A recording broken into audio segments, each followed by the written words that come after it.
Today, it seems a mission impossible to count the number of varieties of Chinese food, or to divide the dishes into groups geographically without raising any serious objections. Besides food itself, there is something more important: the control of heat, seasoning, and knives. Too many secrets are there to be discovered in Chinese kitchens.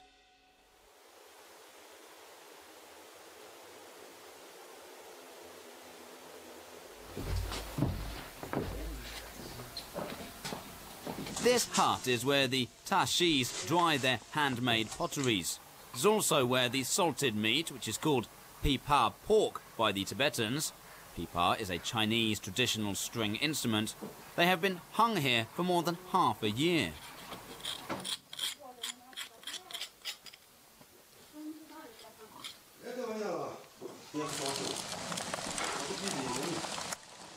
Fresh food is precious to the tashis, so they process most of their food in such a way to preserve them for as long as possible.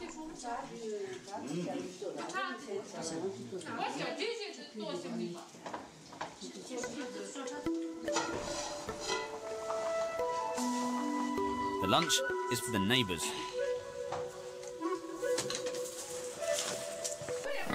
All of the residents in Nishi grow highland barley, and when it is time for fertilization, they will help each other to save time. Up till now, villagers here have stuck to the old customs, both of the method of cultivation and their lifestyle.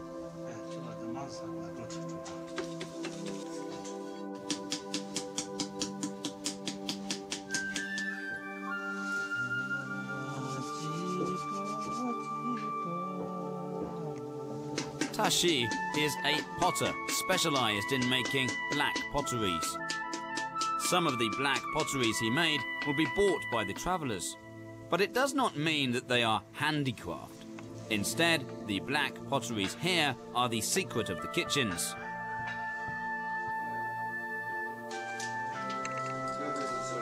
People in Nishi are not against modern kitchenware, but they still prefer traditional Nishi black potteries, particularly when they prepare rice, vegetables, soup, and buttered tea.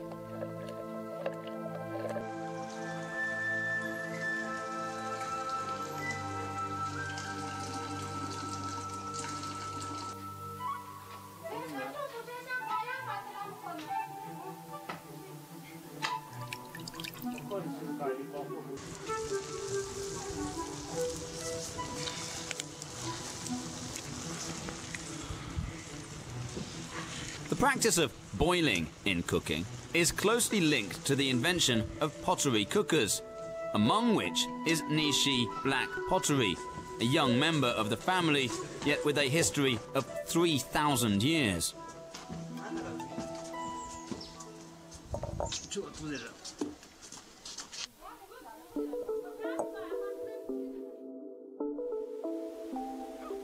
Nishi has the most delightful weather. In Shangri-La, villagers here believe that they live among the sacred mountains, which provide them with the endless clay. They consider it a gift from nature.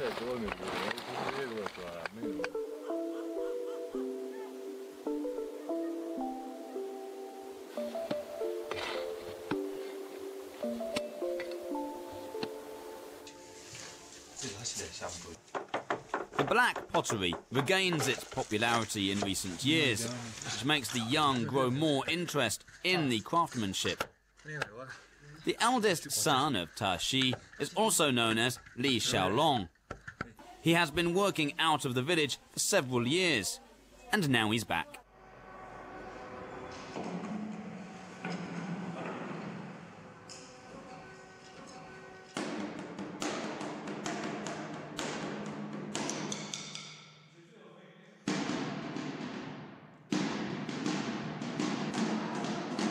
Li Xiaolong visits the town every week to teach the pupils in the primary school to play drum and make black pottery.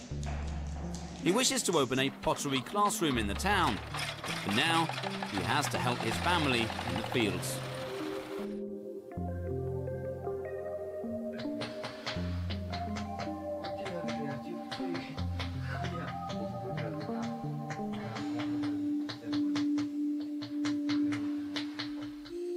Tashi, along with other potters here, has inherited the skills invented by their ancestors.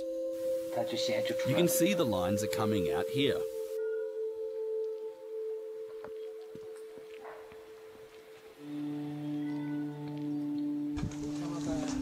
To bake the clay, one needs to pile up the firewood on the ground. When it is half done, pine needles and sawdust are added.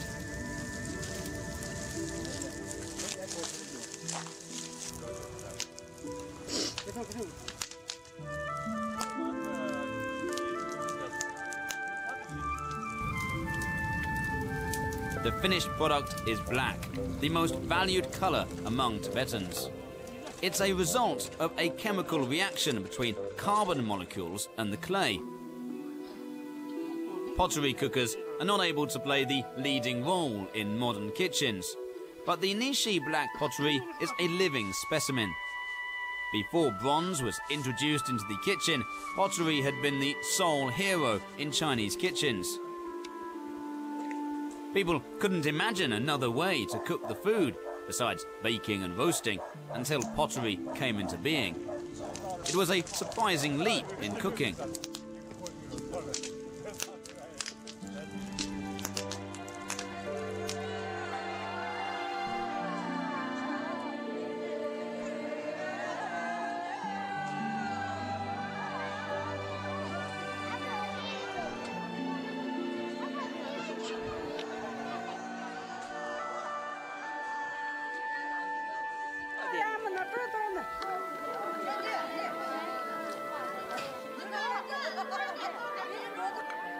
People here have their own philosophy of life. They are not after an exquisite lifestyle.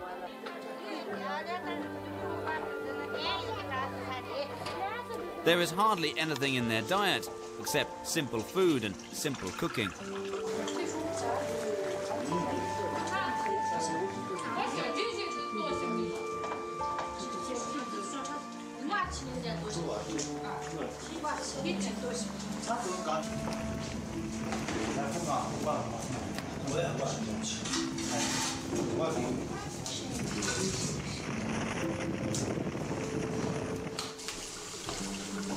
The black pottery can be used to boil. Lying between the water and the fire, it passes the heat to the food, helping to release all those natural flavours. The secret in the kitchens in Nishi lies exactly under this boiling broth. It was the surprising discovery thousands of years ago, and now one of the most commonly used cooking methods in our daily life.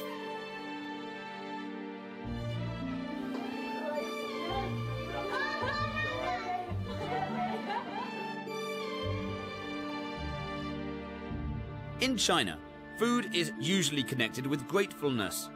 It is the reward to the labourers.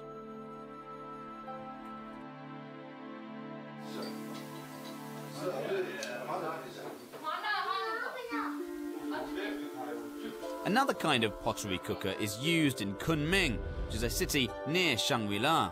It is much more complicated in structure. Steam pot chicken. It's prepared by a method between boiling and steaming. The broth is turned into steam by heat, and then steams into the pots through the horn-shaped tunnels in the centre. The steam then cools down in the pots and turns back into liquid. Combining this boiling and steaming, the special cooker enables the fresh taste of food and broth to travel between the pots in a cycle and makes the full use of the fluidity of steam. In this way, it presents the most charming and blended taste of the ingredients. Chinese first introduced the method of steaming into kitchens and invented a variety of steamed dishes.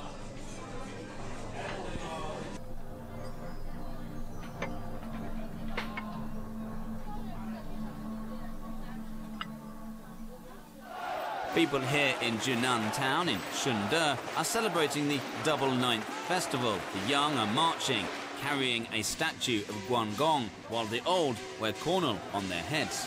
It is even more exciting than the Spring Festival. Young Guangye turns 40 today.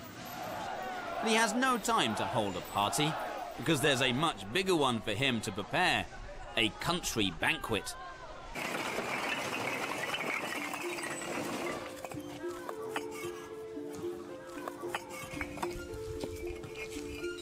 The site of the event is not usually fixed.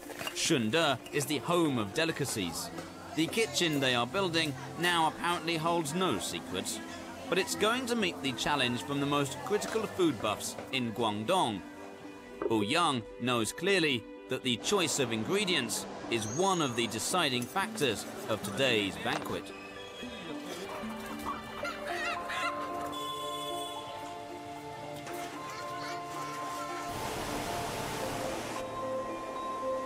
All about like that. In the past, a river could divide a town into two, with totally different languages and diets.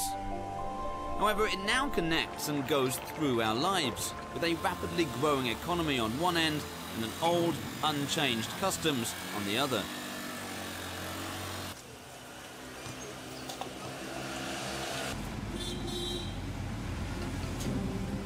Shunde has a population of more than 1 million, among which there are at least 300 country banquet cooks, like Young Guangye. No matter whether it's a personal anniversary or a public holiday, people here love to celebrate it together, enjoying the inexpensive but delicious food, all prepared, of course, by professional country banquet cooks. The makeshift kitchen is soon ready. Young has hired some efficient and skilled housewives to do the enormous preparation work.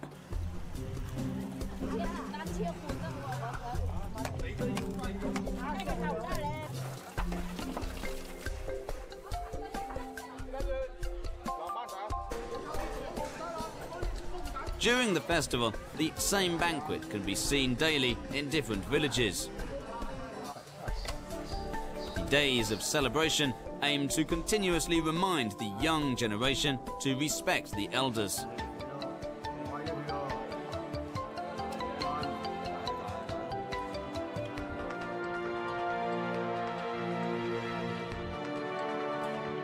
Red tablecloth, without which a celebration cannot call a celebration at all. It is now when the true secret of the open kitchen is shown to us.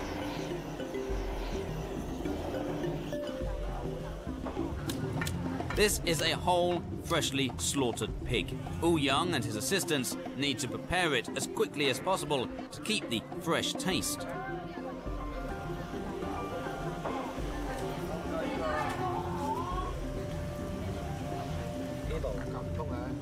The pig used today weighs 50 kilograms.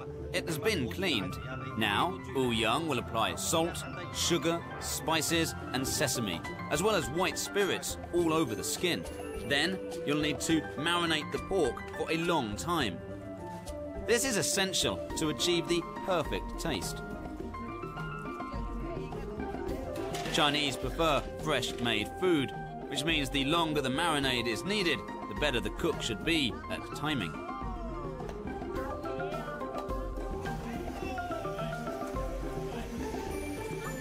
Steamed dishes are always the main course at a country banquet. They're now preparing pork steamed with arrowroot. It would be similar to the stewed pork if not for the arrowroot. The starchy food could absorb the grease of the pork and blend its own sweetness and fragrance perfectly with the meat. Both the arrowroot and the pork will melt in the mouth, which means it is highly recommended for the old.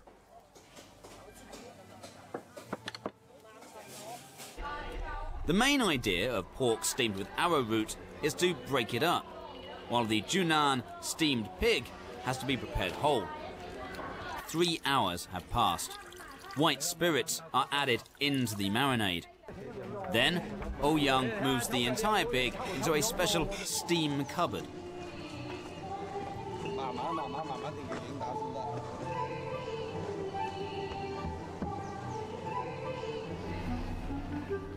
The wetted cloth is now not only a symbol of good luck, but also a means to keep the steam inside. Steaming is one of the basic cooking skills in China. In history, the word steam has the same meaning with that of sacrifice. The sacrificial offerings have to be presented to the god intact. The fluidity of steam enables the heat to be passed evenly, and therefore makes it possible to cook a pig as a whole. About the time now. The villagers are arriving one after another, yet the steamed pig is still only half done. Now it's time to pierce the skin evenly with a special nail brush. Unwanted grease will come out through the holes. The more grease that comes out, the tastier the pork would be. Spray ice water and then steam it again. The ice water makes the holes in the skin suddenly contract, making the pork chewier.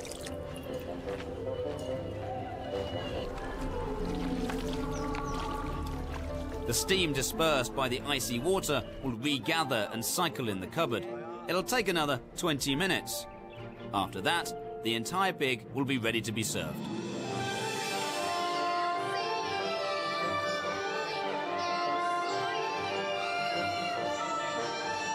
The focus of the banquet is obviously for the old.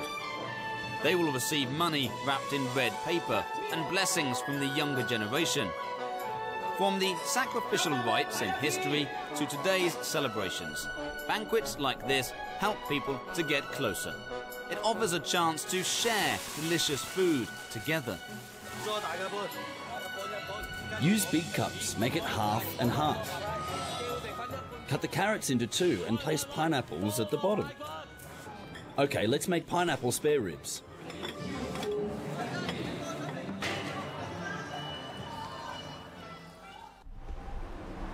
Today's main course is, of course, the steamed whole pig. In order to let each of the 1,000 guests enjoy the best taste, Wu Yang and his men have to cut the pig into pieces as soon as possible. Although time is up, the sesame has to be sprayed for the third time, and also sesame oil. Wu Yang is a famous cook in Jim'an. No one here can deny that the dishes he serves at the county banquet are just as delicious as those in a starred restaurant, if not better. To prepare a successful country banquet, only the taste of a local chef can be trusted. And this is another secret in the kitchen. Taste and sense of reunion are equally important.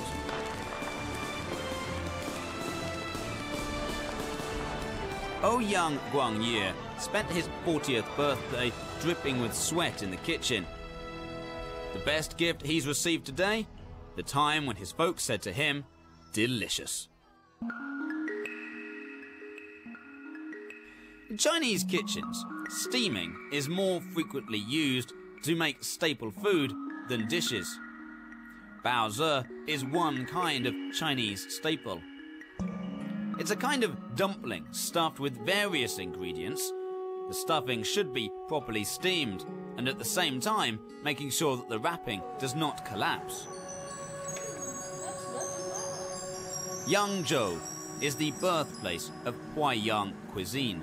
It's one of the most important regional cuisines. Yangzhou baozi is delicate, delicious, and juicy. If it's the first time you try Yangzhou baozi, you'd better be careful with its juicy filling. 25 years after his departure, 72-year-old Zhu Changlong returned to Yangzhou from Japan.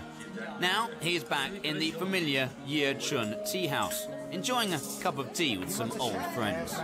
During the morning tea time, besides baozi, there must also be a plate of boiled bean curd shreds on the table. Despite its ordinary appearance, the dish is in fact quite a demanding one as a representative of Huaiyang cuisine. Here we shall see yet another secret in Chinese kitchens, that of the control of knives.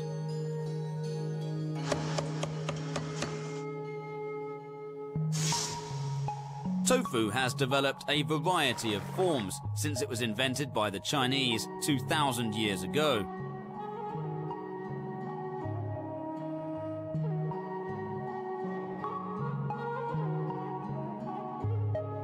White bean curds of high quality are fine and solid and not vulnerable. But even so, it is by no means easy to cut a piece of white bean curd into hundreds of shreds. Knife control is important, but not the most. Something more crucial is the control of heart. If you cut your finger, it's nothing unusual. Every apprentice does. Every apprentice does when he tries to use a knife for the first time. The hundreds of bean curd shreds are now stretching themselves out in the water, shaking off some of the bitterness and getting ready to be wrapped by the fine tastes of chicken broth and various fresh ingredients. Each shred absorbs characteristics of all of the materials and becomes a vessel of nutrition and wonderful tastes.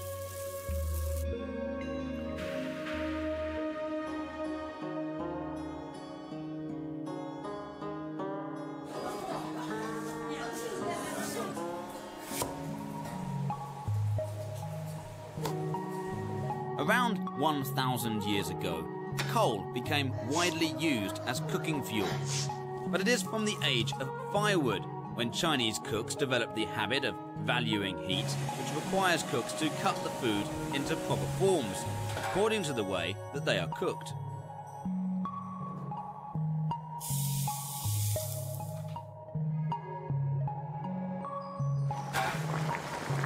Western cooks cut the food into different forms with various cutting tools, while the Chinese do their various cuttings with just one tool.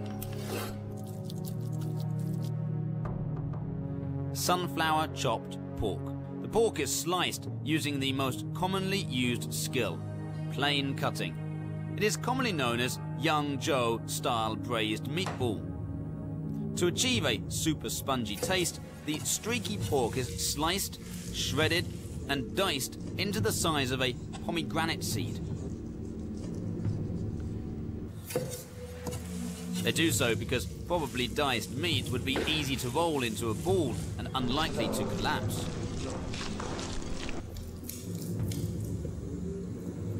The meatballs are then put into chicken broth, prepared beforehand and stewed for nearly 2 hours, during which the meatballs must not fall apart.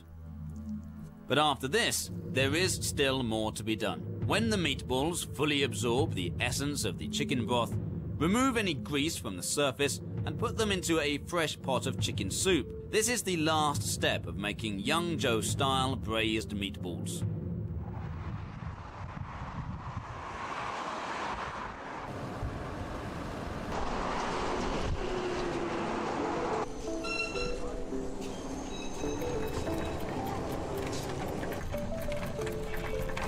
Every time he returns, Zhu Changlong likes to visit the places that he's been as a young man. 25 years. It seems to be more than a blink of an eye in the history of a city, but it's long enough for a person to develop a deep nostalgia.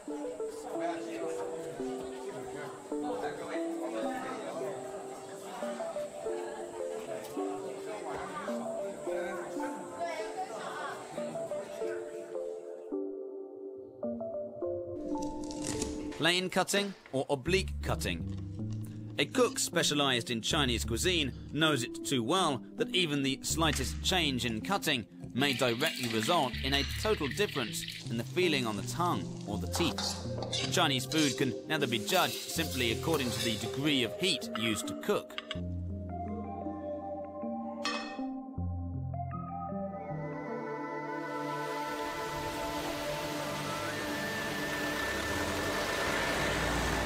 Yangzhou was one of the most important stops on the Beijing to Hangzhou Grand Canal, which brought the city a cultural charm, integrating the north with the south. The question is whether our guests will accept the menu, because Huaiyang cuisine focuses on broths, whilst we tend to retain the original taste and flavour of the ingredients. As an internationally renowned Chinese cuisine chef, Zhu Changlong returned to his hometown of Yangzhou at the invitation of the Huaiyang Cuisine Museum. Hundreds of years ago, when Yangzhou was the hub of the salt trade in China, many merchants moved here to earn a fortune by trading salt. They bought from their hometowns local cooks, foods and flavour. It created the neutral taste of Huaiyang dishes, mild and pleasant, acceptable to both the northerners and the southerners. Salt traders were rich, but they never had a place in politics, so they devoted themselves to comparing their gardeners and chefs. The influence of it can still be tasted from certain types of haute cuisine today. If you want to shred lactone tofu, which is extremely tender and vulnerable, into the size of a piece of hair, it's not only a challenge towards the coordination of hands, eyes and knife, but also the integration of skill and mind. And that's exactly what we're going to need to prepare Wen-si tofu. When you're cutting, your knife should keep up the pace of the receding forefinger of your other hand, which is holding the tofu.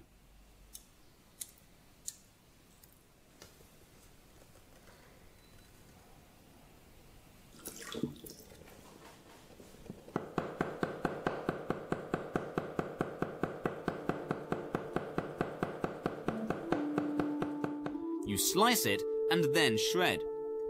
It should be completed without any mistake. Any hesitation will ruin the tofu. When the hair-like tofu shreds are put into clean water, they spread like clouds in the sky and form a perfect Chinese wash painting. Now the dish is more like a test to the cooks rather than one to satisfy customers.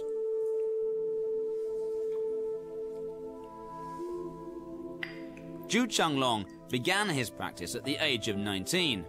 After 3 years of painstaking efforts, Zhu Changlong finally mastered the skills of using a knife.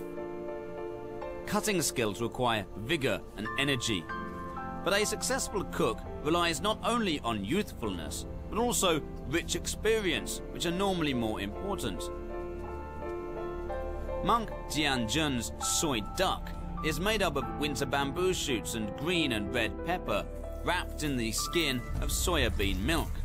The ingredients need to be sautéed.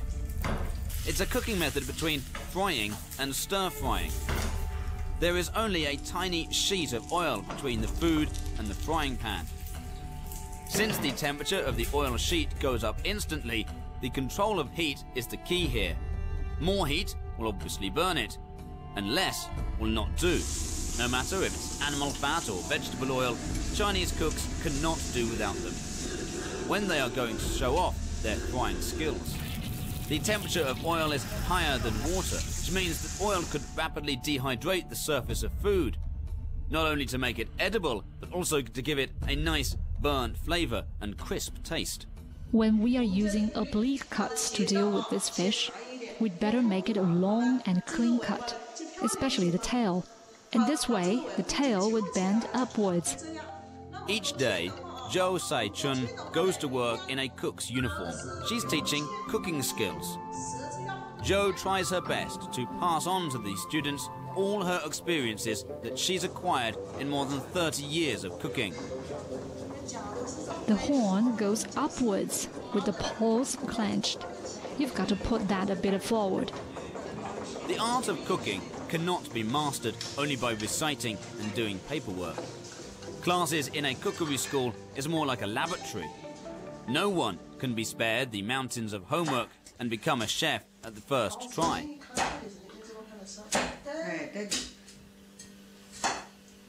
Go fast and heavily. That's right. Zhou Sai-chun's daughter is preparing today's dinner for the family. She has 2 assistants, her mother and her grandmother, both of whom are former cooks. If you are cutting vertically, just go ahead. Put your hand between them. It's quite easy. Zhou Sai-chun's daughter has not had any lessons in cooking, but she boasts that she has a gift, thanks to her mother and grandmother. Turn it down a bit, just a little.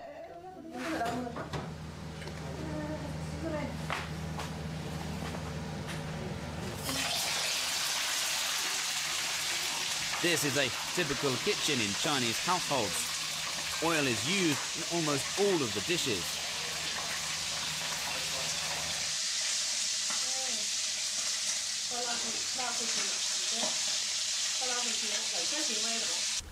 Try Jingjing's dishes. Well done, delicious. I knew you would say that. I don't need too much.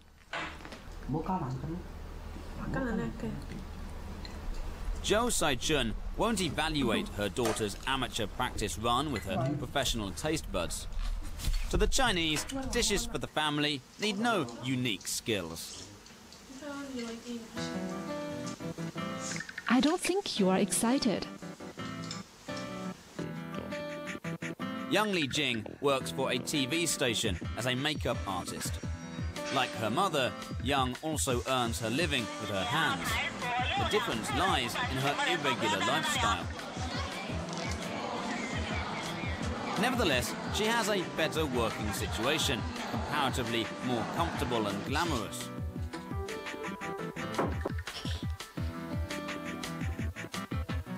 Female cooks are rarely seen in China, while women specializing in dish preparing and female chefs are even fewer. Young never thought about being a cook like her mother. In today's China, cities all look quite similar. If there is still something that can distinguish one city from the others, it must be the diet of its residents or the smells wafting above its streets. The taste of people in Hunan is just the same with the local flower drum opera, strong, exciting and rough.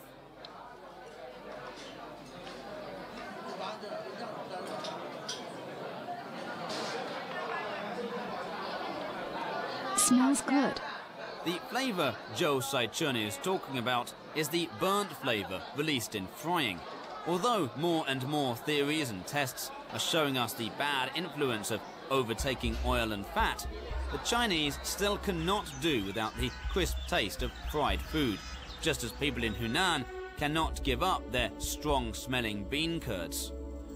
People are often impressed by the fragrance and hot taste of Hunan dishes. However, hot is not a term used to describe a flavour, but a strong stimulation brought by chilies to the mouth, while the fragrance mainly comes from the oils and fats, and also the chemical reaction between fats and proteins caused by heating. Ancient Chinese found that oil could speed up the heating of food. It is undoubtedly a good idea to save fuel. The introduction of oil into cooking is one great contribution from the Chinese.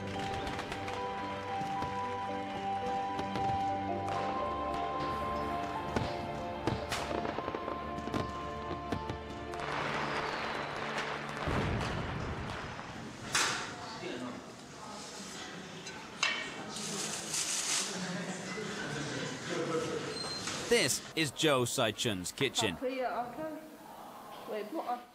Okay, the tail is ready now. If you are eager to make artistic dishes but lack a gift for the arts, you may practice by imitating. Nevertheless, cooking skills cannot be mastered by watching only. The course that Zhou is teaching now only lasts for 2 years. She must show her students as many of the popular dishes in today's restaurants as possible. Therefore, her lessons are not limited to the Hunan cuisine.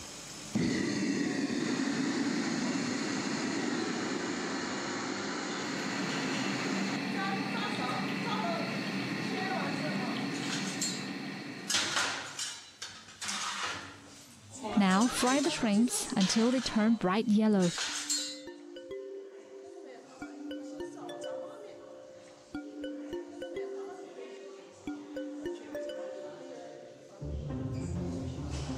In old days, one learned how to cook through apprenticeship, but Zhou knows that nowadays students need to learn as much as possible when they are in school in order to find a good job.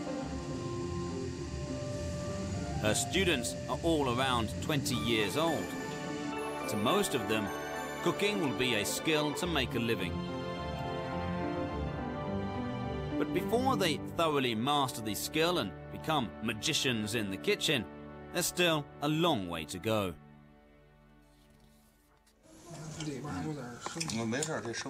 It's not evenly cooked, but I think it doesn't matter. You may try more marinade next time to force the flavour to go deeper inside. Then saute it. That would be okay.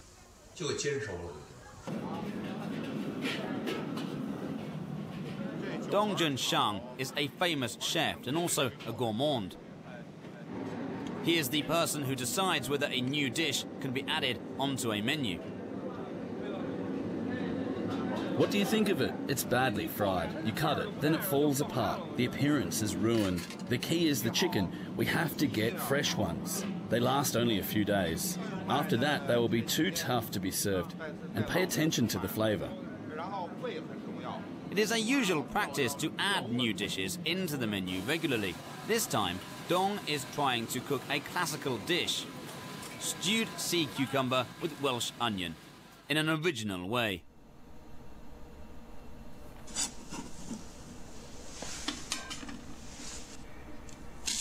Chop the onions into small pieces. It's original, but very simple.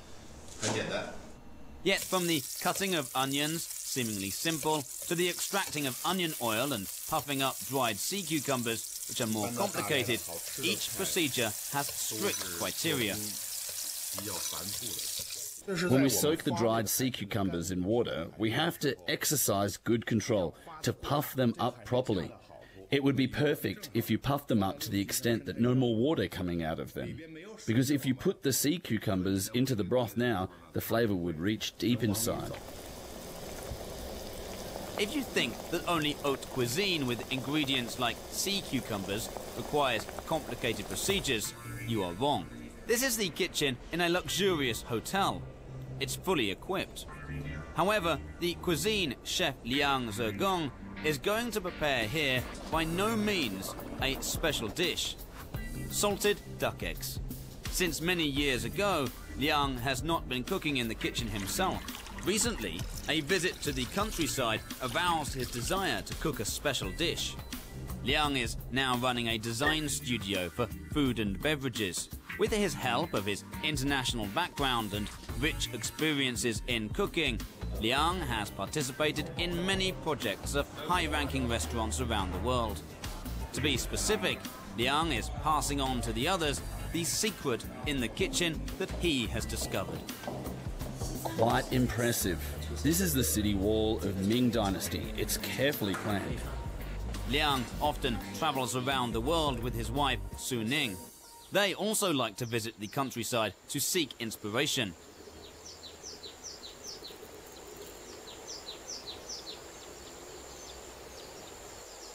As for cooking, he does it out of his love and passion.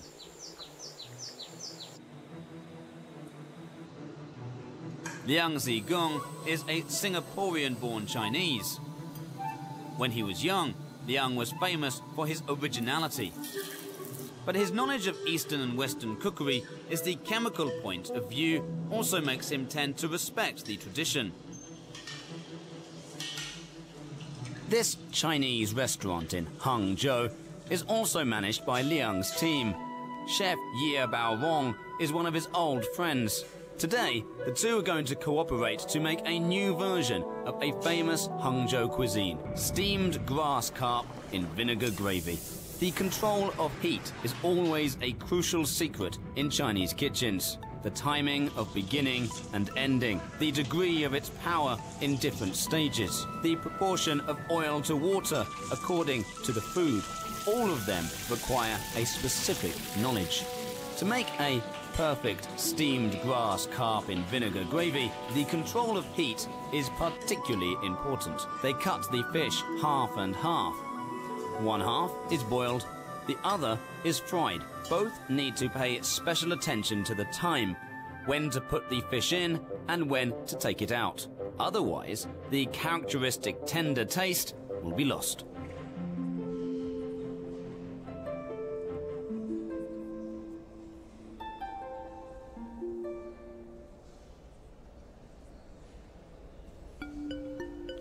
Cooks are usually ranked, but the food is not. A dish as simple as salted duck eggs could also beat a famous chef. Go on, taste these. They're small and yellow, one for each.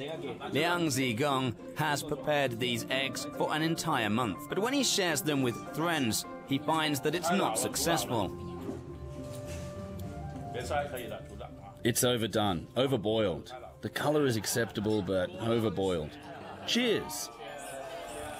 To a cook full of curiosity, there are always unexplored delicacies waiting for him.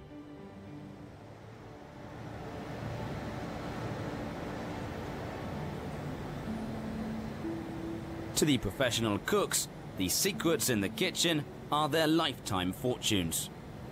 To the ordinary people, the secrets in the kitchen are more connected with their youth, age, feelings, and memories.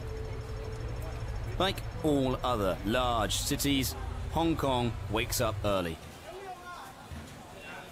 There's no need to have a shopping list, because Granny Lee knows exactly what she needs to buy. She has been busy in the kitchen for nearly her entire life, so she is also among those who know the secrets of the kitchen.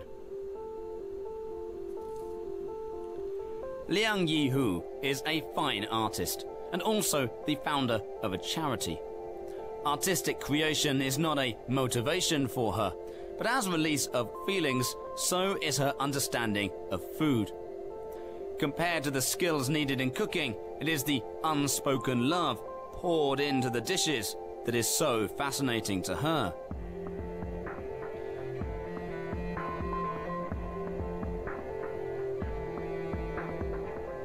Two years ago, Liang Yihu launched a charity project. She invited some senior citizens to recall the dishes that they were proud of when they were young, as well as the memories behind those specific dishes. The stories told by the old have been compiled into a book. It looks like a guidebook in cooking, but in fact, it's a record of the old ladies' and men's lives. Some are sweet, some are very bitter. Today, Liang Yihu is going to visit two groups of old people as a return visit for the reprinting of her book. It's the weekend, but Li Qianyo is not preparing lunch for her children. They are always too busy to have lunch at home. The lunch is for an old friend, Liang Yihu.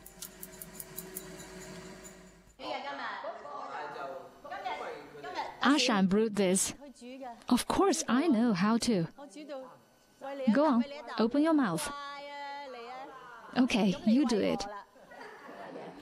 Each time she visits here, Liang Yihu feels kind and warm. Besides smiling, the old friends always show their love and care by cooking a bowl of soup for her. So sweet. How did you make it? I have a question. When frying egg dumplings, you need to turn them over, right? I can't do that. Why? The publication of the book makes the old feel that more people are getting to know them, as if they have become famous chefs giving lectures.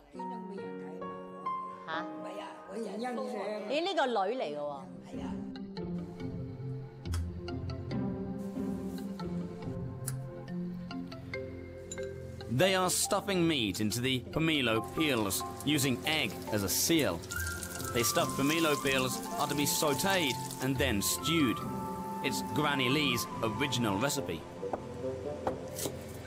The soup and dishes that she makes every day have no attractive appearance, nor require outstanding skills. But that would not stop most Chinese's attachment to Mama's flavour. As an important trading centre in Asia, Hong Kong introduces delicacies from all over the world to Chinese, and at the same time introduces Chinese cuisine to the world.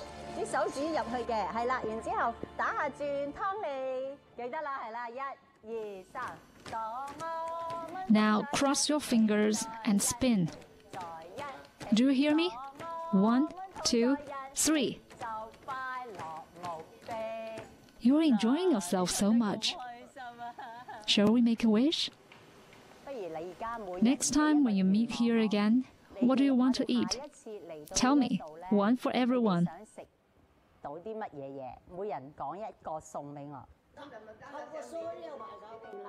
Even though they do not meet frequently, they could still remember there's such a sister with white hair playing with them and talking about delicious food with them.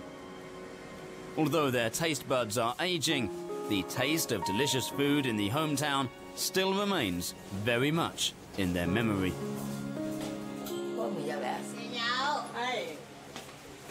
Xianyou, I love cakes. He called me. Even the driver got lost. Where have you been yesterday? Why are you asking about the details? Do you want to cook it by yourself? I can't. How does it taste? You shouldn't have eaten anything before you came here. I told her not to. It's not the first time that Liang Yihu was impressed by the old lady's original recipe. Come on, good girl. Granny Li can't reunite with her children so often, but the visit and accompany of Liang brings her a sense of being loved. In Granny Li's narrow kitchen, all the secrets that she is holding in her hands are perhaps nothing but true affection.